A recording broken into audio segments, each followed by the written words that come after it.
does he do? He might go all the way. He gives it a wide. It's a chance. It'll be a goal. You beauty, buddy. It's going to roll on the floor. He can.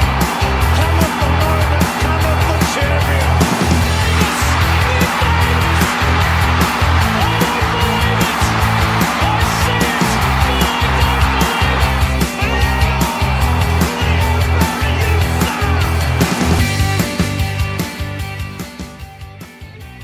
You are listening to the Swans Blog's SwansCast, the number one Sydney Swans fans podcast.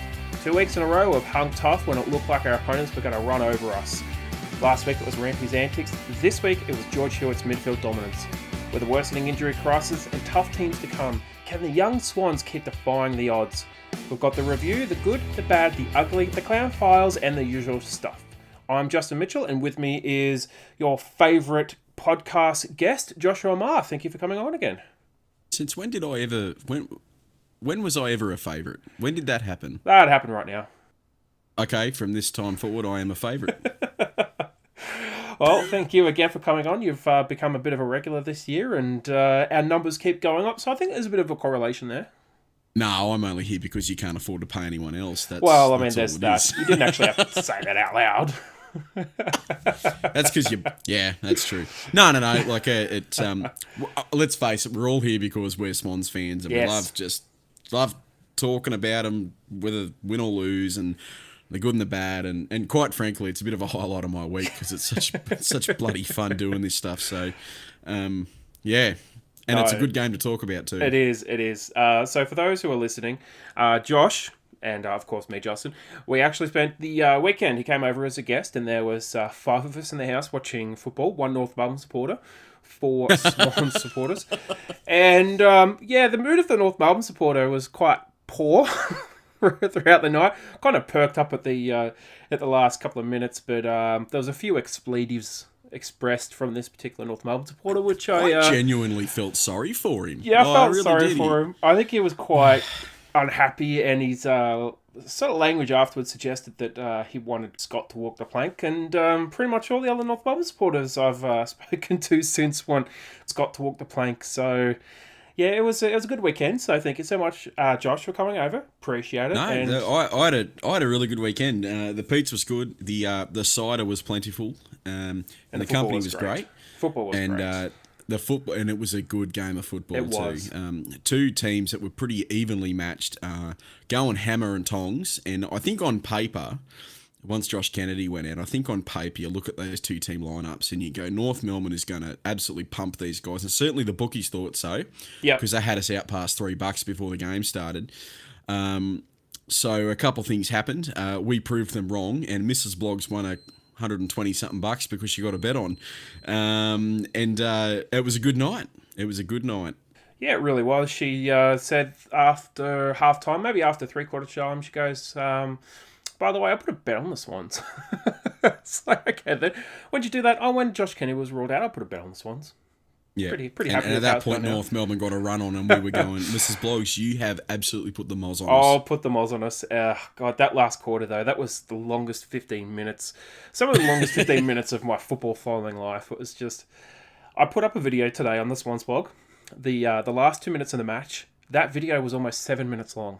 That's how long the last 2 minutes were.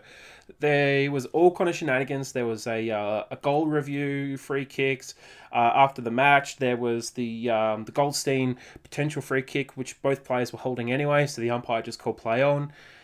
And it all boiled down to a forward 50 entry with just 1 second left. And the buzzer beat Mason Wood. Thank God. Yep. So... Yep. Yeah. Yep. Nail biter. Absolute nail biter. Yeah. I didn't have much of fingernails left. I'm pretty sure I was gnawing at the bone. What about you, Josh? I've lost 1 finger on my right hand. Well, let's kick on to top of the agenda. The injury crisis, it continues to worsen. So I think it's well published what our injury list at the moment is. No one really quite knows when some of these players are returning. Your Nick Smith, your Sam Naismith and your Heath Grundy. The club haven't said it, or we don't know. We've kind of guessed that all 3 are probably looking at a season out. We've got Lance Franklin, who is an outside chance next week. Hopefully he gets up for Collingwood. We've now got Zach Jones, who's going to be out for at least a month. He's got a hamstring strain. They haven't exactly said what it is. A grade 1 is typically 3 to 4 weeks. Grade 2's up to 6 weeks. And a grade 3's 3 months, basically, or worse. Then we had Isaac Heaney. He suffered a potential concussion in the third quarter, halfway through the third quarter, and he was off for 15-20 minutes when the game was in the balance. And when he came back on, Josh, he didn't quite look like he knew where he was. Yeah, look, I mean, they said he passed the concussion test, and when they say that, I believe them. The penalties for getting a concussion test wrong are pretty significant. But he certainly didn't look himself when he came back, did he? So I just wonder how much of that was the time he'd been off field, he'd sort of lost that flow in his game, and how much of that was just maybe being a little bit gun shy, and he just had a head clash, and maybe it just took some of his intensity and attack at the ball away from him. But he certainly wasn't as good after he went off. No, and I think the Swans lost a bit of, a bit of attack, a bit of pizzazz maybe in the midfield, a bit of an out as well, because that's what Heaney was doing. He was providing an option in the midfield as a marking target, and he was using the ball quite well. So it is a shame that he did have a bit of a head knock. It was an accidental head clash, I think it was, in the third quarter. So he did come back on, but obviously he's going to be, I would say, in doubt for this coming weekend because it is a 6-day turnaround. And we saw Kieran Jack, he had a head knock last weekend. He came back on and he basically failed to pass fit for this match because of the concussion he suffered on the weekend. So they omitted him from the side. So there's every chance that Heaney may not play this coming weekend. Yep. Okay. Yeah, I think that's a reasonable assumption given the limited amount of facts we've got on that. What I would say in Heaney's defence too is that by the time he came back on, the loss of Jones was really starting to tell, and the dominance we had around the stoppages had pretty much evaporated as we were no longer able to contain or at least match Zeebel's effort around the ground. So Heaney went off when the midfield was dominating and came back on when the midfield was starting to get quite down. So all those things obviously sort of play into how much impact he had for the rest of the game. Yeah, it's quite interesting when you look at the performance of like Essendon and North Melbourne, right? So you compare the two teams and how their midfields play. North Melbourne's got quite a deep midfield, but their two better players are Cunnington and Higgins. Last week, we ran Hewett on Dylan Shield, and he did a superb job. And then we shifted him on to Zach Merritt in like the last sort of 45 minutes, and he completely shut Zach Merritt out of the game. And Dylan Shield finally got on top in the last quarter.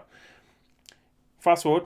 North Melbourne game, he played pretty much just the primary midfielder, but you had Ryan Clark who was running on Higgins, and he did a fantastic job. This is easily his best game that he's played for Sydney by a mile, Josh. Yep, absolutely. And I think we've obviously not been huge fans of Ryan Clark's senior team performances since he came in. But, I mean, even as early as the preview podcast, we said are we actually playing him in the right position because we didn't think he was a defender. He was more of an on-baller. Yep. And this week we played him as a run with. And he doesn't have a whole lot of stats, and people are going to point out that he's only got like 14 possessions and he had 5 turnovers or something along those lines. And all these things are true, but you also got to look at what his direct opponent had. Yeah, exactly. Higgins is not a spud of a player, but Higgins did not have much influence either, and that's entirely because of what Ryan Clark did. Yeah, exactly. And like Dylan Shield last week, George Hewett did an amazing job on him. He only had 4 disposals at halftime. Higgins had 4 disposals at halftime, right? While Ryan Clark had 9 and a bunch of tackles and a clearance. So he was not only doing the job, but he was getting the ball himself. And he looked pretty good in that first quarter. Like, he looked really tidy. I think he had 7 disposals in the first quarter and looked really clean with the ball and did a lot with it.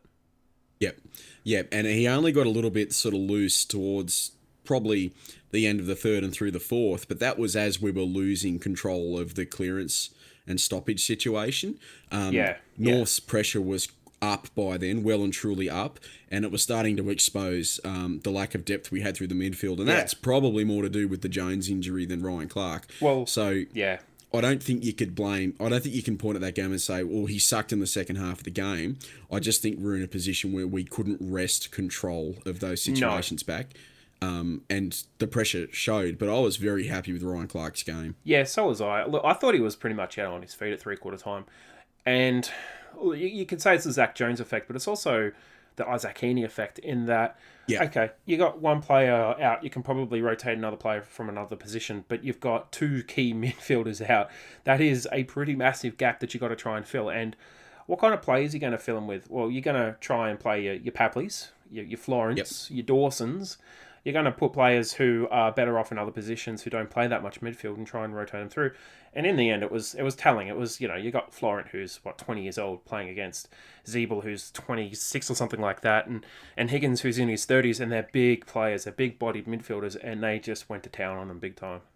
Yeah, they did. And not only were they able to go to town, I would seriously think that at 3/4 time, Scott would have said to his guys, just hang in there, because those kids, the 18-year-old kids, are starting to show that they've got smaller tanks. And guys like Nick Blakey was absolutely cooked within 10 minutes of the fourth quarter starting. And because of that, we were unable to transition the ball forward. They were able to get more players around the stoppage.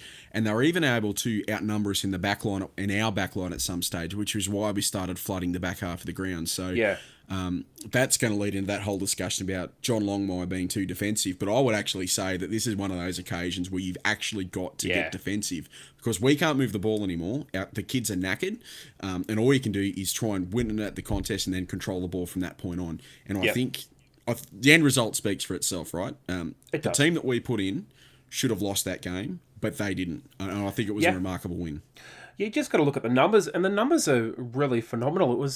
I think it was our youngest and most inexperienced team for, I'm not sure. I don't even know if I read the stats, but just looking at the team sheet, it kind of takes me back to maybe 2010, 2011.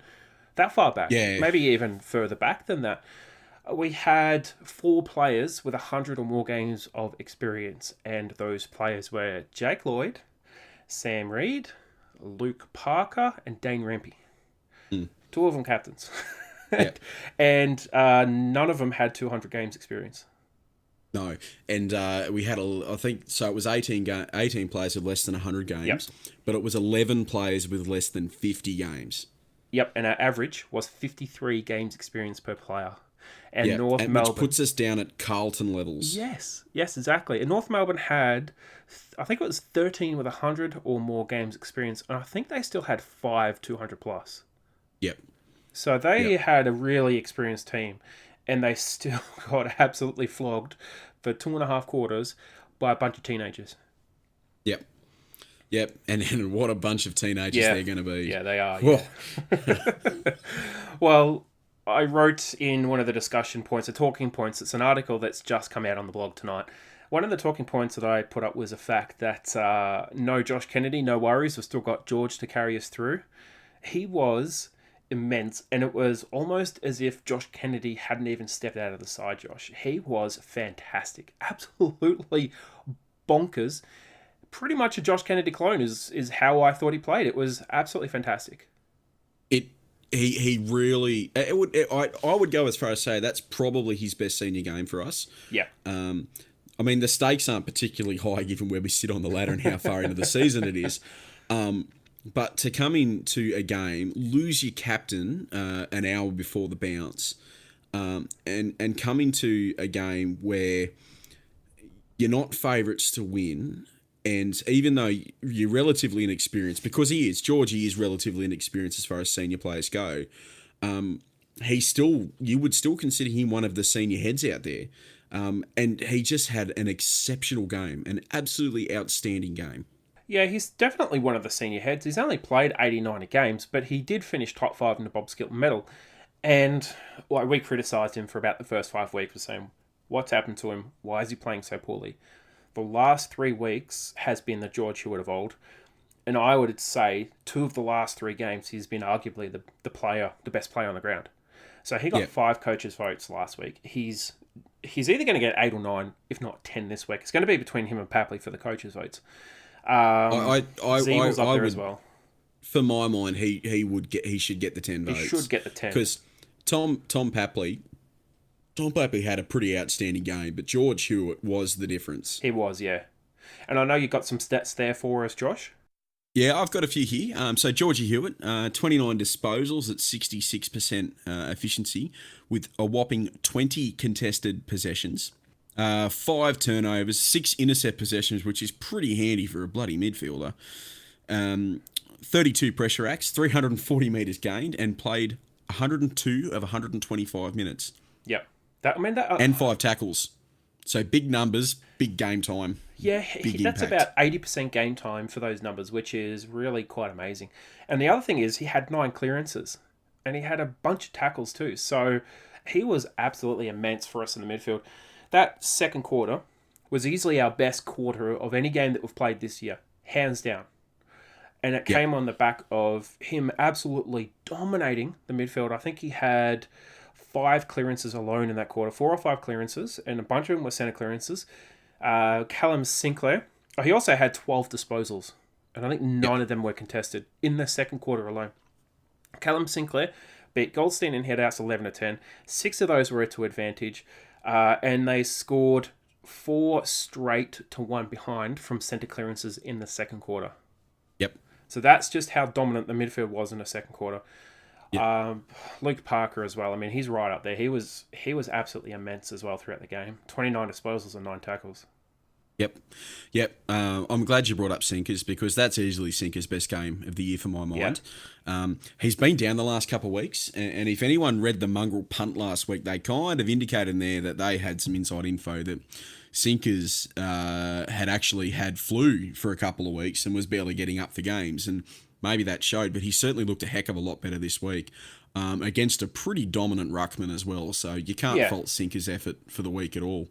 Yeah, look, the last time they played last year, Goldstein had 31 more hitouts, so that is to only lose by 6 hitouts and generally have a more impactful game, I think speaks volumes for his turnaround. So maybe there was a fitness health issue that was holding him back for like 2-3 weeks because he was quite dire for a while there and he was getting beaten quite comprehensively by a lot of ruckmen, albeit there were pretty good ruckmen as well.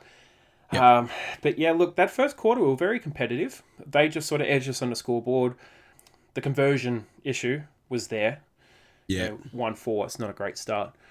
But 7-2 in the second quarter, that kind of put an end to that conversion issue until, of course... Until the fourth quarter. Until the fourth when quarter, it the became second an issue half. again. Yeah, I think we kicked 3-5 or 3-6 in the second half, and I think 2 or 3 of them were posters. So yeah, no, that's right. And 2 of those that were posters really shouldn't have been posters at all. Like Callum Sinclair absolutely cooked one that should have been a goal. Yep. And Luke Parker had a snap as well that sailed straight into the post.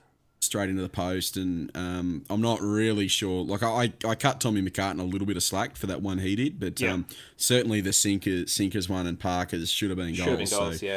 But I'll talk about that later when I get to the good, bad, and the ugly. I've got something to say about that stuff. But well, it wasn't lost on John Longmire. He said it in his press conference that 3 or 4 of those posters, we convert one or 2 of those to goals, and the some more comfortable margin. And he's got a point there because instead of being 33 points, it might be 35 or 40 points, and it's that improbable comeback kind of turns into the impossible comeback that North Melbourne would have to pull something completely unique out of their backsides to come back into a match that they're so far out of and so far behind.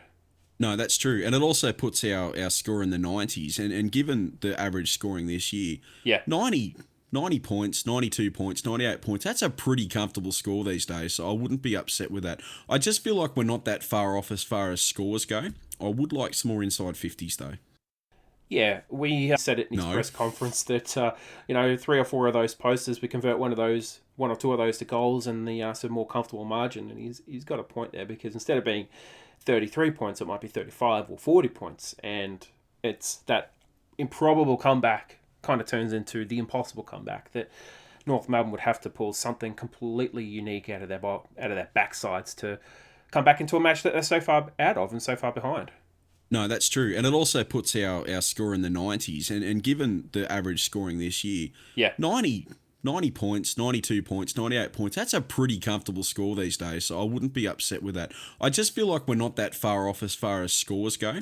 I would like some more inside 50s though. Yeah, we got absolutely smashed in the inside 50s later on as the match wore on. But, I mean, overall, we did do pretty well. So we evened up the inside 50s. We dominated the contested possessions and clearances and inside 50s for really 2.5 quarters. And that Papley fourth goal, a very fortuitous fourth goal, I might add. Yeah. An extraordinarily stiff and I would say wrong call on deliberate. And this is the same umpire that Razor Ray at 3/4 time pulled aside and tried to coach him on how to umpire. And what's the first decision he makes? A very contentious deliberate. So, yeah, it was a great conversion by Papley, his fourth goal, and he was pretty damn good throughout the night, Josh. Yeah, he was. He was great. He really played that more small forward role that we sort of recruited him for. And his goal in the left forward pocket where he managed to keep the ball in, paddled it along, picked it up, and then was able to snap it on his right foot after a while. That was a fantastic piece of work by him. It was very a plumber Eddie. he might be. Plugs leaks and just fixes things. It was a very Eddie Betts like goal, I would say. It was very similar to the goal Eddie Betts kicked a few weeks back, and it was crucial, absolutely crucial in the context of the match, because at that point we were kicking away, and North Melbourne just had no answers. And no, they didn't. We went into the third quarter, with our tails up, so to speak, and we still kicked away. We still outscored them by, I think, 9 points in the third quarter. So, yeah, kicking out to 33-point lead early in the fourth quarter was really crucial. But, look, there are some more players that certainly deserve a bit of a shout-out. Absolutely. Jordan Dawson, My boy. last month has been remarkable.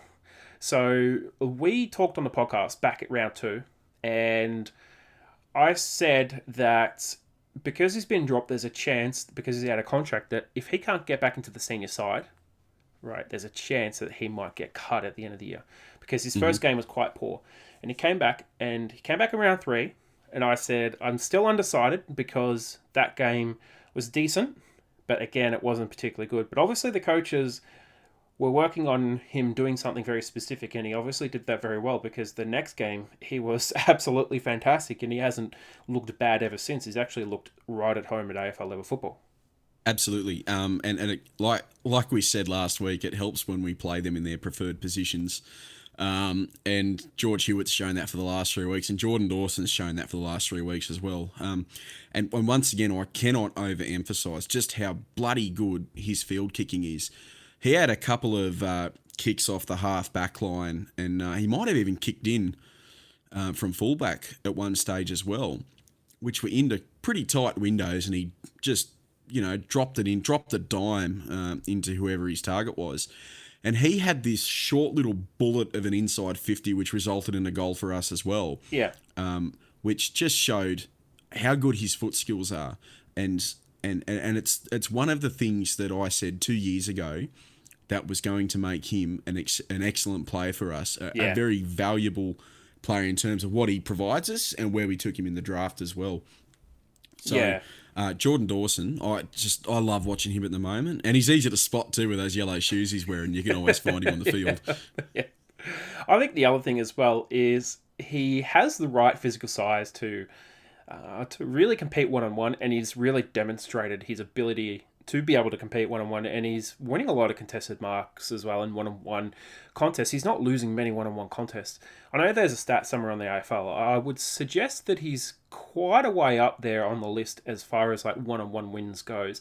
There is another player on our list who is right at the top for one-on-one contest, and you're not even going to believe who it is unless you go look at the stats, and to be honest, I was quite shocked when I saw it, but at the same time, I was very happy with who it was. But Jordan Dawson, his ability to win those contests is telling, because he came back, he sits in defence the last 2 weeks, and he's just taken intercept mark after intercept mark. He's either doing it on his own uncontested, or he's doing it in a contested situation.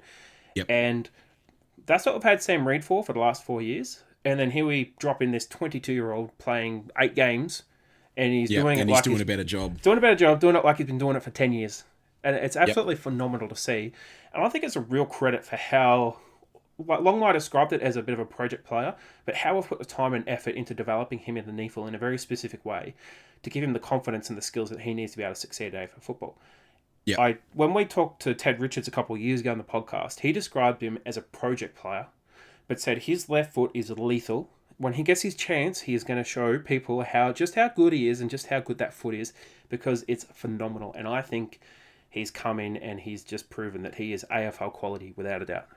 He's starting to show it. And if there's one thing you can knock on him, I'm still not sure on whether he's got a big enough tank to run a whole game out. So maybe he might need a little bit of managing in that regard. But certainly he hasn't got the smallest tank in the team at all, by a long shot at the moment. No. But I don't think we could ask anything more from him. And he's probably going above and beyond given his inexperience. But I love watching him play. He's awesome.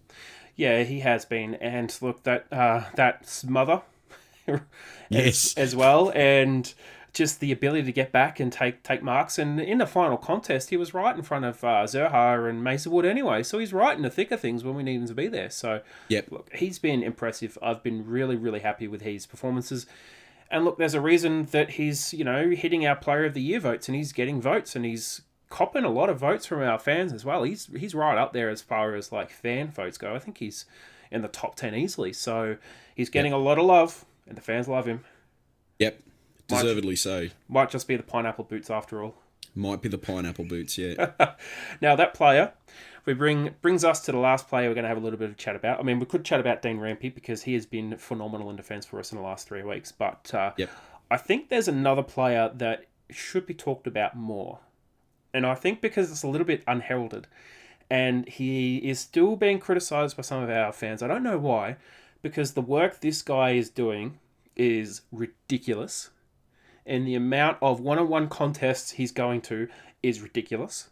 And the amount of one-on-one contests he's winning is ridiculous.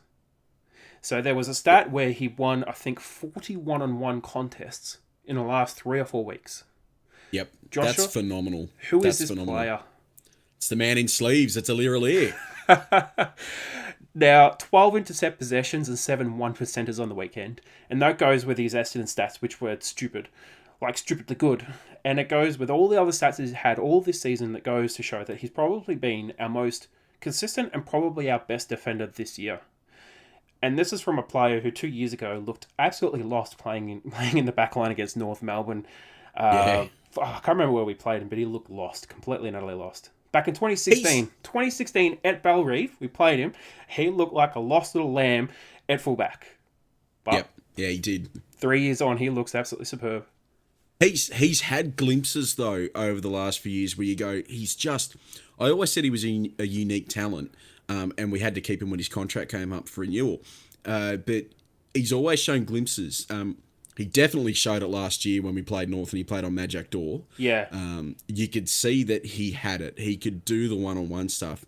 If there's one thing I can criticise him for, I don't think he goes hard enough at ground balls. That's the one thing I don't like about his game. But certainly when he's allowed to have a free run at the ball and he can zone off and he can, read the flight, or he can go one-on-one with a stationary forward, he's fantastic.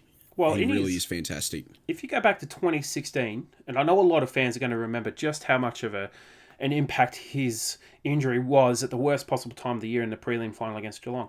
His first year, he was ranked number 1 for intercept possessions in the league. And he'd only played 13 games. Him and Callum Mills were like 2 of the top 3 players.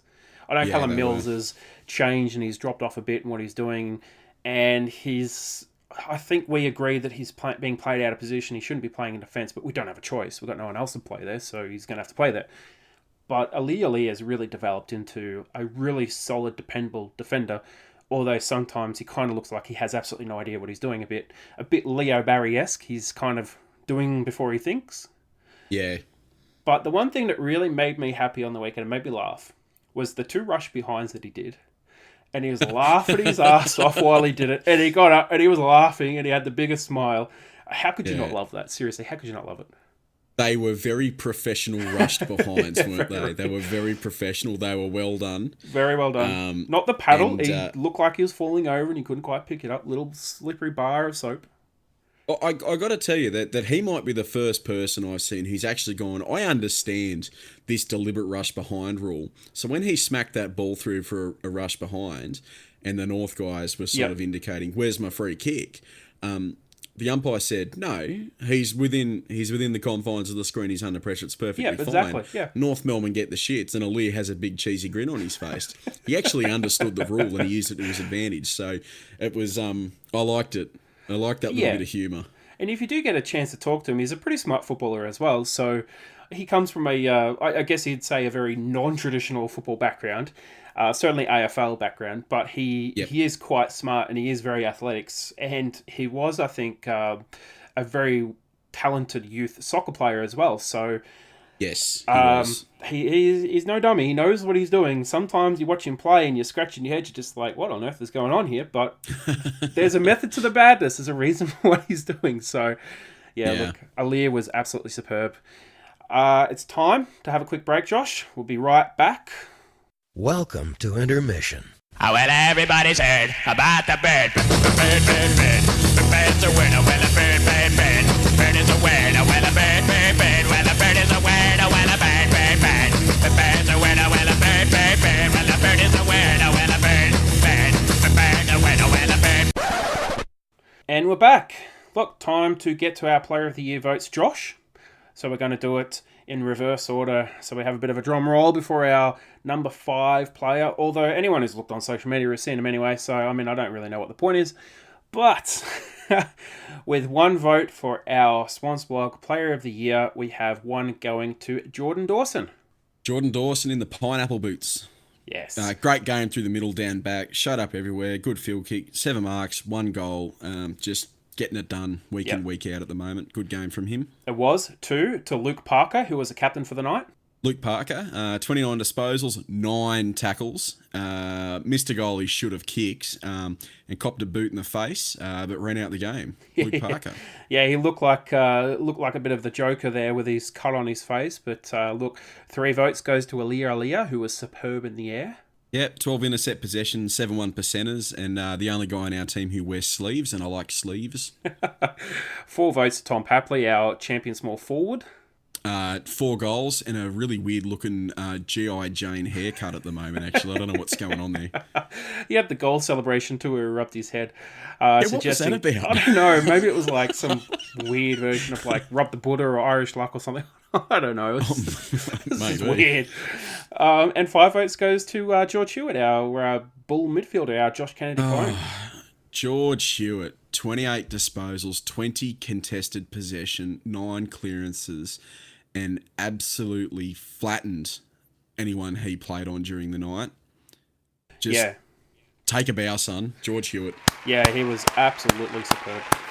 He was fantastic. Huge. Kicking over to the leaderboard for our Player of the Year votes, we have Josh Kennedy leading on 19. Luke Parker has moved into second place on 13. Oliver Florent is still on 13 votes. George Hewett moves up to 4th on 12, and Aaliyah moves up to 5th on 11. So there's not much separating. Second through to probably 10th is only a couple of votes, about 4 or 5 votes. But Josh Kennedy is still a mile ahead. So the rest of the players have got some catching to do. Certainly do. It won't be hard if the skipper spends a couple of weeks out, depending on how bad this quad injury is, though. So wait and see. Yeah, exactly. Now, we put out a post to our followers and our fans for them to put in their own Player of the Year votes. Make sure you go to our social media pages. They are on Facebook, Twitter, and Instagram. We monitor it all, and we take out all the votes to get our fans Player of the Week. We also have our player ratings. They're on the site. Make sure you go, click, add your own ratings. We want to know what you think of ours and what you thought of the players. Now it's time, Josh, to talk about our Sunday champions and Sunday villains. So I'm going to kick things off. My Sunday champion might be a bit of a contentious one to some groups of supporters. Certainly those who are on a very, very specific bandwagon or championing a very specific ticket. And my champion is John Longmire. Ooh, look, I don't think this is going to be as controversial as some people are going to make it out to be. I think just listen. I think just listen to what Justin has to say here, and I think he's on the money. Look, last 2 weeks, we have fielded an extraordinarily inexperienced team. From the Essendon match, we lost former captain Kieran Jack, who's played 252 games now, 253, and Josh Kennedy, our current captain, who's played 220 or so games. What have we replaced him with? Well, we replaced him with a recruit who was getting slammed pillar to post from North Melbourne, who was performing pretty poorly, and our third gamer, James Robon. Well, this was his third game. How did they go? Well, Ryan Clark beat Higgins comprehensively, and Rowbottom, despite his small numbers, was a very good small forward pressure sort of presence. And I believe James Rowbottom, he had 30 pressure acts, Josh. Yeah, that's correct. So that is absolutely immense. That's chasing, harrying, cornering, trying to lay tackles, things like that. But you've also got to look at the way that he set the team up. The defenders are now playing as a unit again. The midfielders are now getting back to help their defenders, and the defenders are winning all their one-on-one contests. I believe they only gave up one one-on-one contest, Josh, and that was in the last quarter, I think maybe for Ben Brown's goal or something like that. That's how good they were one-on-one for the entire match. That's it. That's true. Of 11 one-on-one contests in our defensive 50, we only lost one of them, and we've actually won like 47 or something in the last 3 games, which is just phenomenal numbers. And literally he's been at the head of that. So look, I think the way that John Longmire's throw down the challenge, he said, look, we're kind of in a kind of transition, and everyone's kind of jumped to rebuild. It's kind of been like the cattle prod up the sheep's butt, so to speak, just getting the action, and the kids are playing well. They are playing absolutely superbly. Yeah, and they look like they've been given a little bit of license to attack it at the moment too. There's a little bit more flair on occasion. There's a lot of that sort of just smack the ball forward, kick it off the ground, tap it out of the air. Things that we're not really accustomed to seeing Sydney players do are starting to happen. And I dispute the idea that we went defensive this week. I think we spoke about that enough earlier. Yeah. I think that was a necessary move this week, but I've been really happy with the team's performance in the last 2 games, and that's, you got to give the coach credit for some of this stuff. Yeah. Now, your Sunday champion plays, Josh? It's the boy that we've sort of been ragging on for a few weeks, and he just got another mention there, and that's Ryan Clark. When you hear that Josh Kennedy's going out and you go, and then you look and see it's Ryan Clark coming and you go, but, and that wasn't in a good way either, ladies and gentlemen. But I'm gonna read some stats here. 20 disposals, 9 contested possessions at 65%. So 5 turnovers out of 20 disposals, and only a few tackles and only 13 pressure acts. Only 4 clearances, including 1 centre clearance. They're actually not Ryan Clark's numbers. They're Higgins's numbers. They're Sean Higgins's numbers, and that's who Ryan Clark was playing on. And now I'll go as far and tell you this as well, that 14 of those 20 possessions came in the second half, and 8 of them came in the last quarter. And that's when we comprehensively lost control of the midfield situation. And that wasn't because Ryan Clark and that were not doing their jobs anymore. It was just because we ran out of legs, and they had an outnumber at all the stoppages because of Heaney's dropping form from whatever happened to him and Jones going off. So Ryan Clark had a very influential game, especially in the second quarter when we were putting points on the board. He looks composed at times as well. His disposal efficiency in the first half was pretty damn good for a guy who's a bit of a butcher. I'd hate to see him in the defensive 50 again. He's a midfielder, and we should just get him in there, say, extract the ball and tackle the living crap out of everything that moves. I enjoyed his game, and I still think he's worth persisting with. Yeah, I wonder also whether or not the Swans are trying to play him in the Dan Hanbury role, which I don't think he's suited for. I think he's suited more as a on-baller, which is certainly what the draft profile... If you go back and look at the draft profile for him, he was regarded as a potential elite ball-winning midfielder. Yep. Not quite your Tom Mitchell, but certainly of that ilk. But it did criticise his kicking ability. So you fast forward, North Melbourne, they tried to play him in that position, but their midfield is insanely deep. Certainly when they had him on the list, they tried to play him in defence. He wasn't particularly good. We've tried to play him as the Dan Hanbury outside player. He's not a particularly good ball user, and in defence, which he wasn't very good at. So we finally said, screw it, play him in midfield, and he has a good game. It's unbelievable. And not only that, we played him in the midfield He wasn't being exposed by our lack of midfield effort either this week. And I think the difference is telling that if the backline or Ryan Clark in particular, if he's not getting let down around stoppages and contests by, the rest of the midfield not showing up, he's perfectly capable of playing at AFL level. Yeah. But he has to have that support around there. So, look, I was pretty impressed this week, and he's just my hero. I haven't seen a bloke try as hard as he has and look so bad in a few games like he has. But I was pretty impressed this week, and I was happy he was out there. Yeah, same here. Now, Josh, can you give us your Sunday villain? I hate this bloke. I've always disliked him. I think he's a flog. He's right up there with Toby Green for me, and that's Scott bloody Thompson. Yes. Look, Clearly Scott Thompson's a niggly little bastard anyway, I guess, but can I say that? Yes. Yeah, I'll just say that. And clearly someone had said, either he took it on his own bat, or maybe Brad Scott said, we're going to rough Blakey up this week and see how he goes. And Scott Thompson decided to spend the match trying to rough up Nick Blakey. Started off as a niggle. He started off cracking it. He didn't do a very good job of it either, mind you. And Nick Blakey gave back as much as he received, and the team stood up for Nick Blakey as well. Oh, yeah. So Scott Thompson, you're a villain, not because you lined up Nick Blakey, because you lined up Nick Blakey and failed. One of the highlights for me was in the third quarter when he did it. He was going time and time again, and the McCartans just had enough, and he's flown straight in and thrown him to the ground. I mean, you're like 30, you're almost a dinosaur. You're in your 30s, and you've just been chucked to the ground by a 19-year-old. I think it's almost time to chuck it in and give it up. Tommy McCartan's effort there was pretty sensational. I liked it. I had my Sunday villain originally as Shane Mumford, and the reason for that was because he came in and he did a semi-deliberate knee in the ribs to one of the Carlton players, to Mark Murphy. But I decided to change my Sunday villain, Josh. Ooh, I'm going for that game entirely. Okay. Carlton were an utter disgrace, and Giants turned in one of the shittest performances of their entire history last week. And then they finally decide to turn up and belt the living daylights out of Carlton.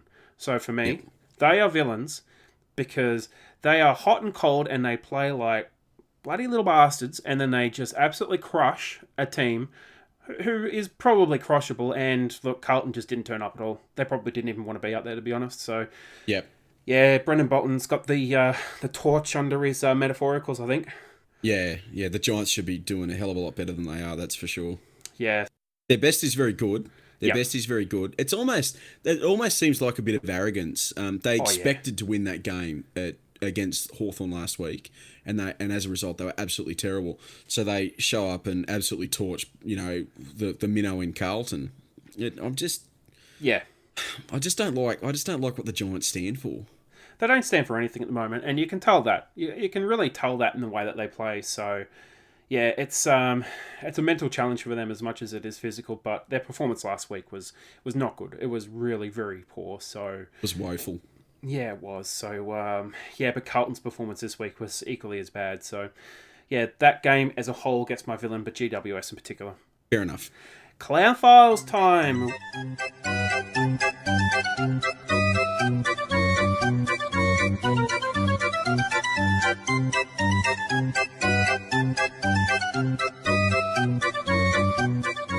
So we have our 4 nominations and our Clown of the Week. Josh, can you kick off our nominations, please? Your first one?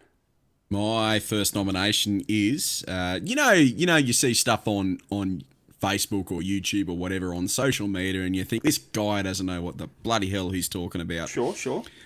So I'm on my iPad last night during halftime, I think it was, and there's this little post on this Facebook page, and it's talking about Zach Jones's injury, about how he was off with a medial ligament strain in his knee.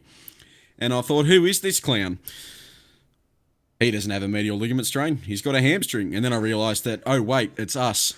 So I'm actually going to clown the Swans blog because we might have been bad pizza or the apple cider or combination of everything. Alcohol, combination of everything, or just our excitement. But we might have jumped the gun on that one. Yes. So Swans Blog, you're a clown. Yes, I blame personally the position of the ice pack because it was on his knee to begin with. I will give you that. When the footage was shown of Zach Jones first getting the ice pack put on, it was certainly a lot more lateral to his knee. And then when you saw him walking around later on, it sort of moved up and around to the back a little bit more. Yeah, exactly. But yes, we may have jumped the gun on that one. All right, my first nomination. This is a player who was a niggly player. Certainly hasn't done himself any favours in the media since he's been a niggly commentator and pundit, and that is Kane Cornes. Now, he had a crack at Dangerfield at the Geelong game because Dangerfield had twisted his ankle or such, and then he came out on the ground with crutches.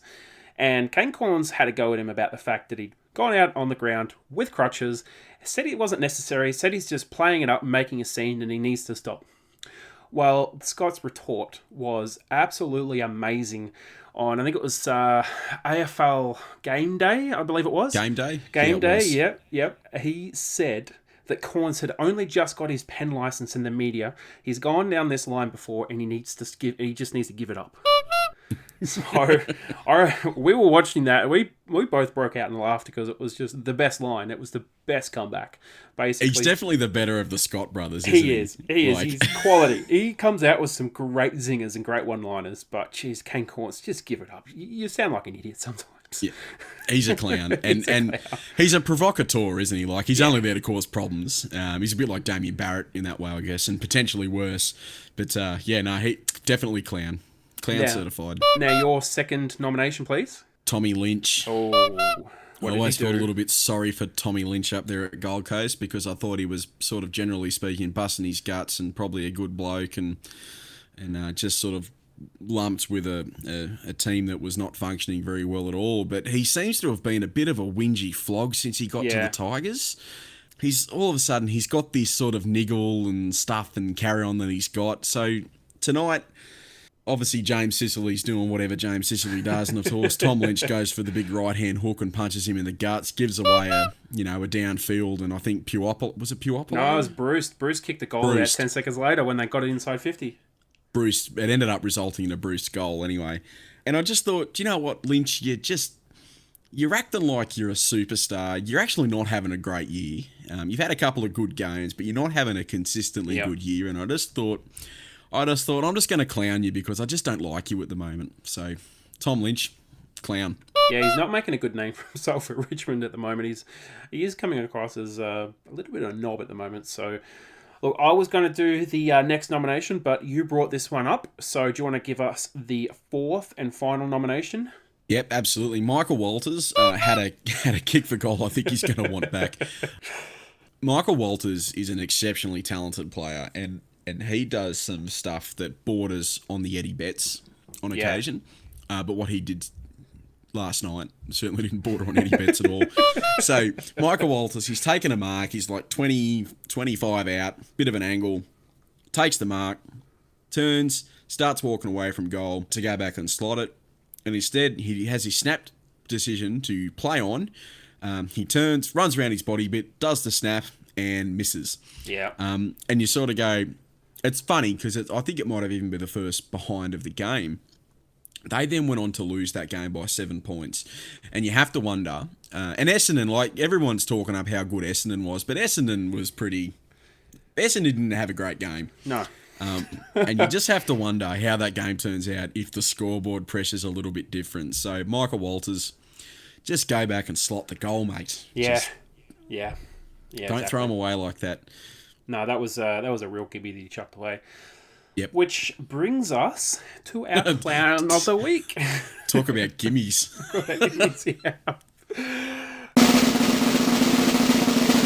And our clown of the week, it comes from the Sydney and North Melbourne game. It is Jai Simpkin. Thank you, Jai Simpkin. Thank you very much. It may not be for the one that he played on and then Heaney covered him in the attempted shot at goal, which you give a point. It's not that one, although that one was almost a nomination. It's the one when he was running on his own towards the goal, about 5 metres in space with a defender chasing after him. He's tried a dribble kick and he's missed it. From 15 metres out, almost directly in front, he's missed the goal with a dribble kick. Now, I haven't seen bounce yet, but I can guarantee you he is going to get a new a-hole shredded. So Dunstall would have been bloody neurotic once he found out about that. He would explode. His head probably turned purple thinking about it. So, Jai Simpkin, you kicked 1-2, and you kept us in the game in the last quarter. So you get a thumbs up for keeping us in the game, but you get the clown of the week for that shock and dribble kick. Yes, and thank you, Jai Simpkin, for allowing us to keep in front. Yes, very much so. Now it is time for the good, the bad, and the ugly.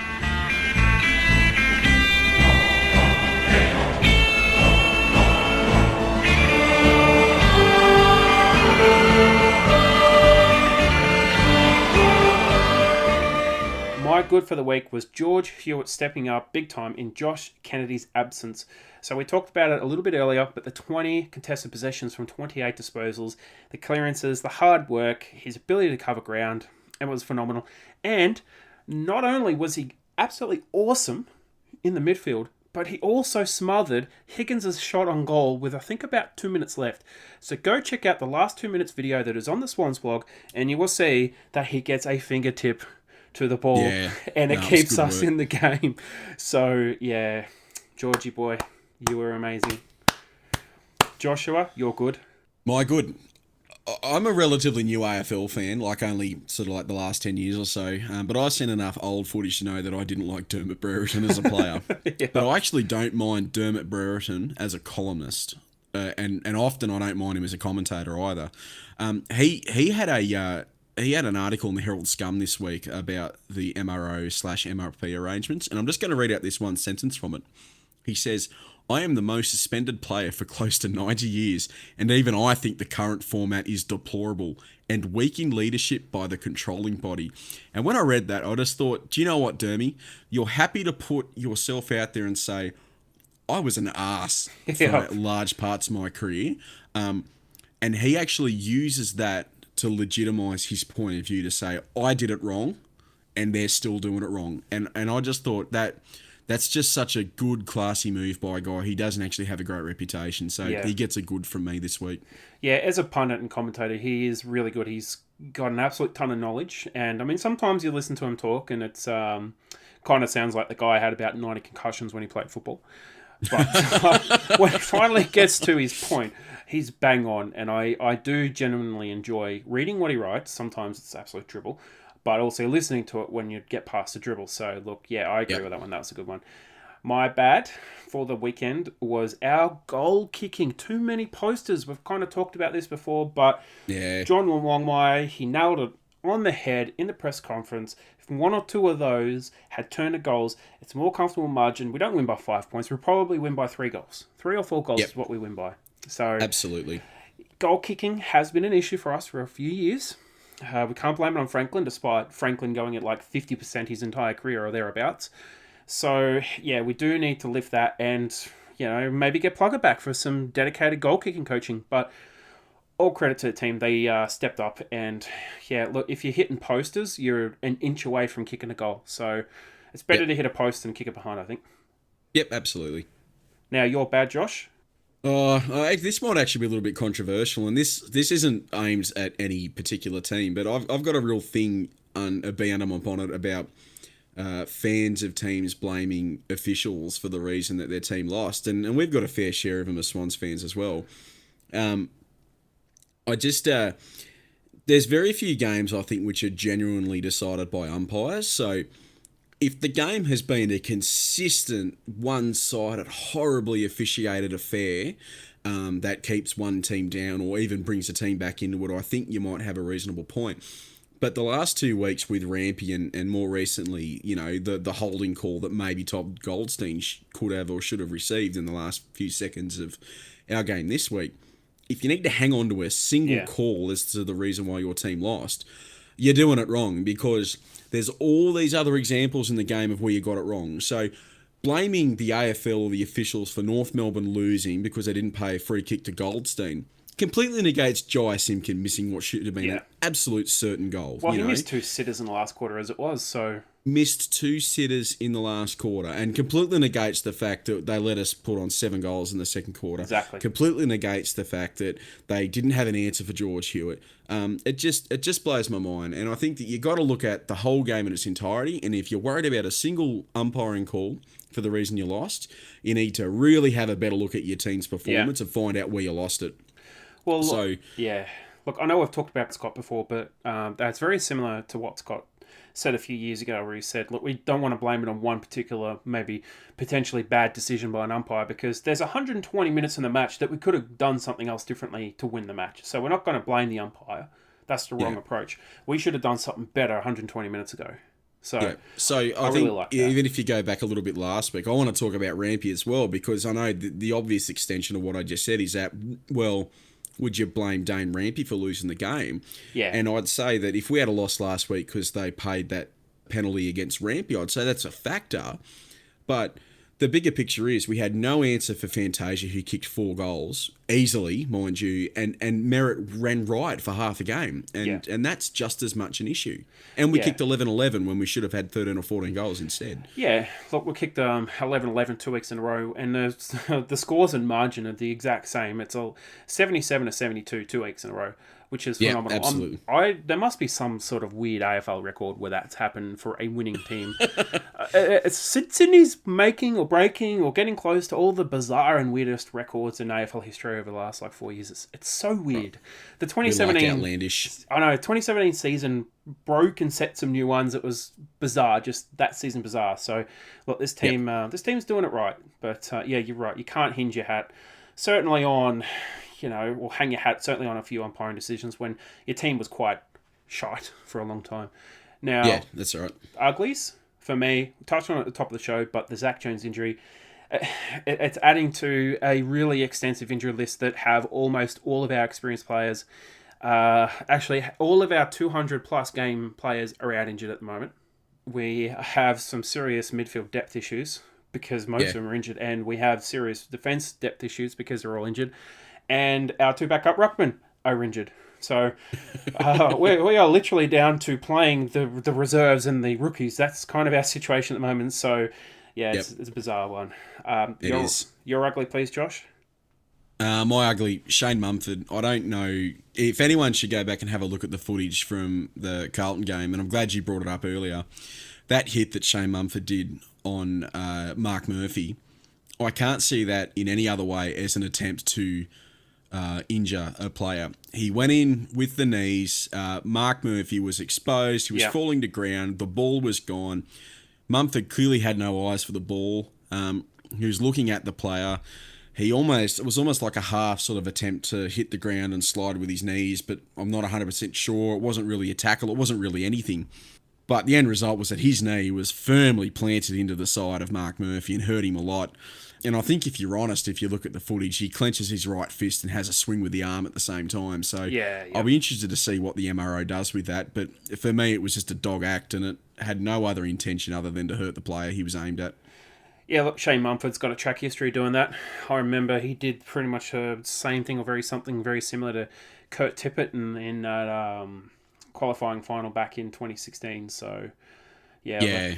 It wasn't the incident that broke his jaw. No. Let's be clear on that. I know people think that Mumford broke Tippett's jaw. Tippett's jaw was broken in a separate incident during that game. But certainly the hit that he did on Tippett was pretty bloody ordinary as well. No, it really was. Look, that's it for tonight's show. So, Joshua, thank you so much for coming on. Thanks for having me again. Now, as always, guys, you can follow us on social media. We are on Twitter, Facebook, and Instagram with the tag The Swans Blog and the hashtags SwansCast and SwansCast Extra. You'll have to forgive us for running a bit later this time. There was tons to talk about. It was a great win. Now, we are still running our meme contest. That is going to be closing in a couple of days. So if you haven't put your meme in, get in and put your meme in. The winning prize is a t-shirt and a mug. So get in there, put your meme in, and we'll decide on Wednesday who the winner is.